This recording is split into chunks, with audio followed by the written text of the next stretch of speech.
Aloha everybody, and welcome to Beach Walks with Rocks. Today's a very special show. It's show number 97, and you can find us at beachwalks.tv.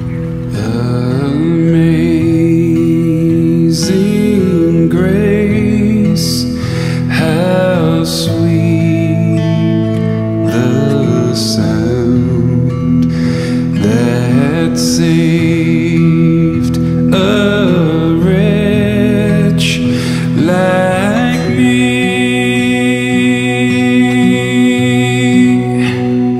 I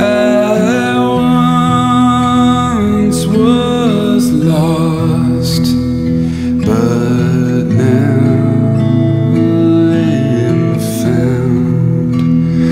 Was blind, but now I see. So I'm here deep in the bowels of the Pu'owaina, or the Hill of Sacrifice, which is the Hawaii Memorial Cemetery of the Pacific.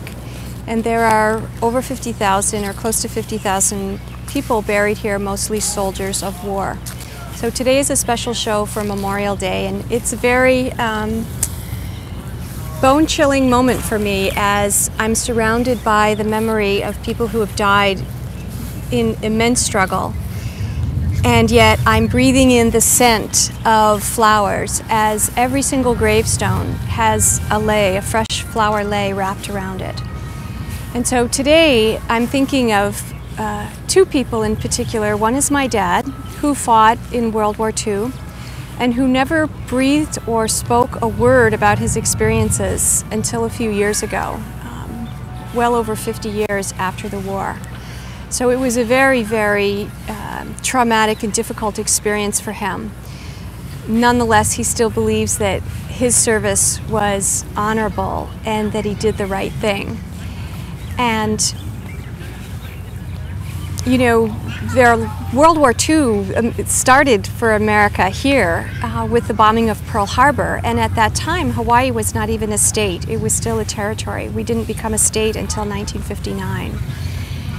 And it still is very much of a place with many military bases, and so the community intermingles with the service people quite a lot. And in fact, one of my closest friends is a Marine helicopter pilot, and so he and his wife and his daughter are among our dearest friends, and it brings up such a counterpoint for me, being kind of but a lefty, a peacenik, a Berkeley graduate, an anti-Vietnam War protester. And I'm so reminded of that when we can get enough information, it's so much easier to drop the harsh blanket judgments that are so easy to adopt by just judging a group of people across a vast distance. And so that's my meditation for today, is not that we all have to agree. That's not the point. But the point is that we might, those of us who feel in conflict or who feel anger at another group of people, that we can reach out and find out what they're about. Just find out what they're about, because we might discover that we have more in common.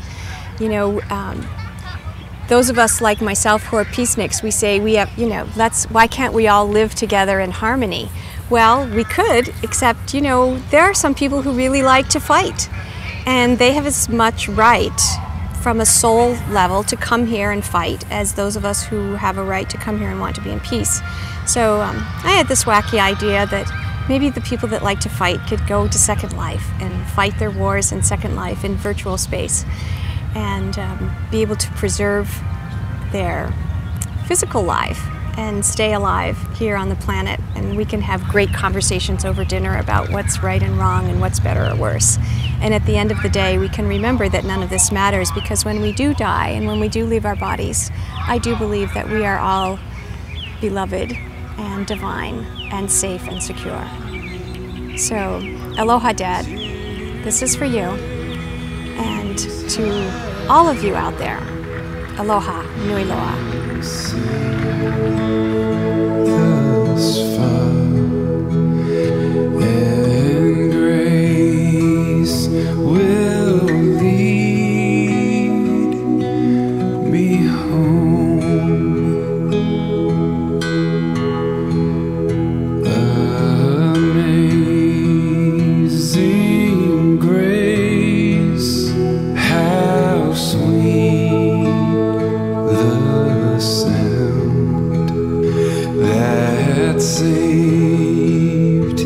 I